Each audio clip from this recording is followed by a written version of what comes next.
que, e eu quero dar esse esclarecimento, é importante, Fábio, porque tem muito, particularmente do ponto de vista de oposição, tem muita distorção, muita narrativa que não condiz com os fatos. Por exemplo, não querem dar o auxílio emergencial, estão tirando, estão fazendo aí uma chantagem, só entrega o auxílio emergencial se tiver essa pauta fiscal, que nós não sabemos exatamente qual é. Isso é falso. Primeiro, você não pode dar recursos para o auxílio emergencial sem uma autorização explícita de uma emenda constitucional. Nós estamos num vácuo jurídico, porque o estado de calamidade pública se extinguiu em 31 de dezembro. Então, o auxílio emergencial não saiu até hoje, não é porque a economia não quisesse, ou o presidente Bolsonaro não quisesse, é de volta aquele problema que nós conversamos, que é quem dá o timing das reformas é a política. A política estava travada. Havia uma disputa pela presidência da Câmara, havia uma disputa pela presidência do Senado. Nós, praticamente em outubro, com o primeiro turno das eleições municipais, depois novembro, nós praticamente desligamos o relógio, né, entramos na pauta de disputa política, e no dia 2 de fevereiro, assim que foram designadas as duas lideranças do Congresso, as duas presidências do Congresso, na Câmara e no Senado, nós imediatamente entramos em contato com o Pacheco, com o Lira, e começamos as conversas, com muita ajuda também do Geraldo Ramos, que é o coordenador político, e as conversas foram extremamente construtivas. Quer dizer, os poderes são independentes, tanto que não foi aprovado 100% do que a gente pediu. Os poderes são independentes, tem coisas que eles concordam, tem coisas que não, mas são harmônicos, não há uma disputa. Ninguém está fazendo política subindo em cadáveres, que é a expressão que eu uso sempre. Na verdade, Ministro, só rapidamente, sobre isso que o senhor falou agora, né, sobre, enfim, o que o senhor esperava e o que foi aprovado, eu queria saber se o senhor ficou satisfeito com o resultado, o texto final aprovado, e também, nesse processo de negociação da PEC emergencial, em pelo menos 2 ocasiões, o Palácio do Planalto interveio ali em questões específicas. Primeiro, no movimento para tirar o Bolsa Família do teto, e depois, uma proteção ali aos servidores da segurança. Eu só posso... As pessoas dizem, mas não quis pagar o auxílio emergencial. Não. Nós criamos o auxílio emergencial. O auxílio emergencial foi feito no meu grupo. Eu sentei com o meu grupo e desenhamos o auxílio emergencial, a pedido do presidente. O presidente falou, olha, vamos proteger, nenhum brasileiro pode ficar para trás, vamos proteger os invisíveis.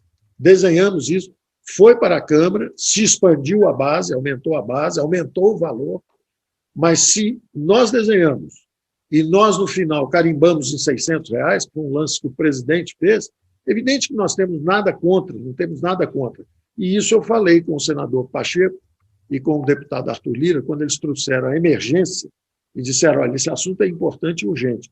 Nós concordamos 100%, dissemos, olha, estamos prontos para fazer, mas vocês têm que nos autorizar. Exatamente como o ano passado, também a Câmara nos autorizou, o Senado nos autorizou, com a PEC de guerra. Ministro, então, pois não, boa noite. Queria perguntar para o senhor citou a questão dos entes federativos, o Ministério tem alguma estimativa da economia que essa PEC vai gerar para a União, estados e municípios?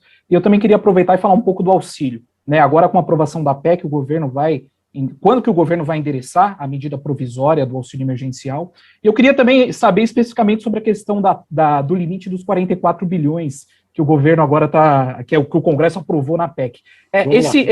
Esse montante ele não pode ser uma trava para, por exemplo, se o auxílio precisar ser um pouco maior ou então por mais tempo? Vamos lá, nós estamos renovando, tudo que deu certo, o bem deu certo, nós estamos renovando, o auxílio emergencial deu certo, nós estamos renovando.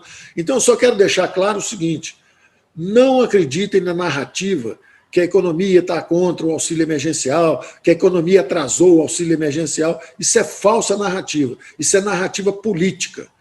O auxílio emergencial não saiu antes, porque a política é quem tem o relógio, quem manda e quem dá o timing é a política. E só a política poderia nos autorizar. Vocês veem, nós vamos ser autorizados possivelmente na segunda-feira. Mas o ministro chantageou, nós tínhamos que soltar esse dinheiro antes. Não dava para soltar, eu preciso de uma PEC para soltar. Mas o senhor botou um cronograma, o senhor botou um protocolo de crise junto? Sim, você precisa ter um compromisso com a responsabilidade fiscal. Você tem o compromisso com a saúde e o compromisso com a responsabilidade fiscal. Se você não tivesse o número, finalizando a sua pergunta, por que 44 bi? O Ministério da Cidadania calculou, fez a base, ele é que está determinando o alcance, ele é que está fazendo toda essa graduação, família monoparental com a esposa à frente, família monoparental com o homem à frente, família que tem crianças e tem um casal junto. Ele está calibrando tudo isso. A base de dados nós estamos fornecendo com a Dataprev, com a Caixa Econômica Federal, que vai ser o agente de execução. Então, isso tudo sai de lá. Eles fazem uma estimativa, fazem um cálculo. E a gente determina esse valor para o auxílio emergencial. E isso vai. Agora, o que quer dizer isso? Que não há compromisso com a saúde? Não. O que aconteceu antes, quando teve que renovar? Foi renovado. Agora, você não pode chegar agora e dar um cheque em branco.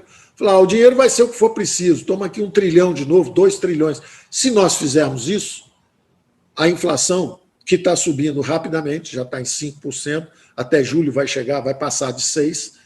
Essa inflação que está subindo rapidamente e que, por enquanto, é setorial, e está começando a ficar generalizada, ela então vai embora. Aí vai para 7, vai para 8, aí os juros têm que subir para 9, para 10, aí começa o Brasil a entrar em colapso de novo por falta de compromisso com o protocolo fiscal. Então, nós estamos, na verdade, protegendo os mais pobres.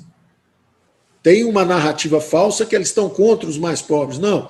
Se você fizesse esse cheque em branco, em vez de ter um valor calculado em 44 bilhões, se você fizesse o cheque em branco, a inflação vai embora. E a inflação indo embora, quem vai pagar mais são exatamente os 50% mais frágeis da população brasileira.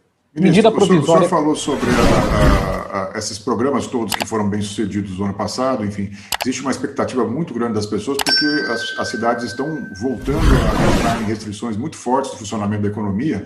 Eu queria saber se o senhor tem um calendário, por exemplo, início da primeira parcela do novo auxílio, quando ela será paga, o Pronamp, o BEM, quando é que eles serão definitivamente encaminhados, ou enfim, apresentados? Se o senhor pudesse trazer isso para a gente, seria muito importante. Isso. De novo, o timing é sempre da política.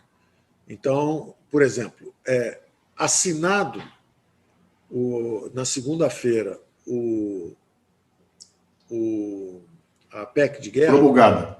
Na verdade, agora o novo marco fiscal, promulgado esse novo marco fiscal, que ele tem tanto essa cláusula de calamidade pública quanto do outro lado. E o interessante é isso, eu precisava dessa licença para gastar.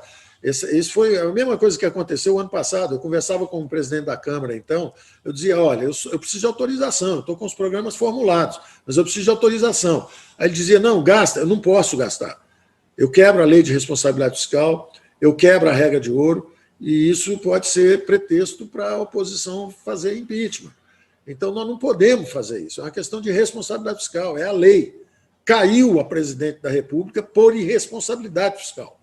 O último presidente caiu por irresponsabilidade fiscal. Nós não vamos repetir esse script.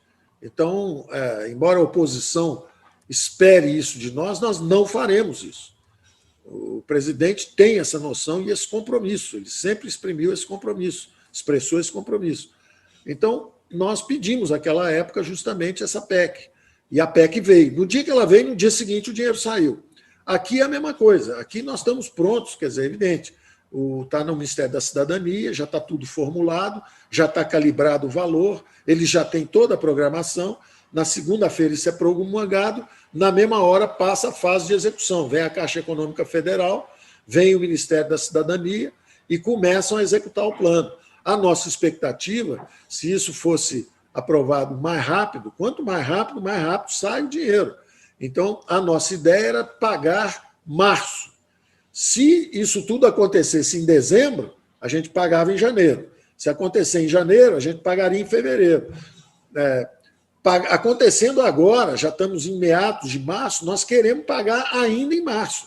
Possivelmente o pagamento saia no início de abril, mas é o pagamento já relativo ao mês de março. Quem dá o timing é a política.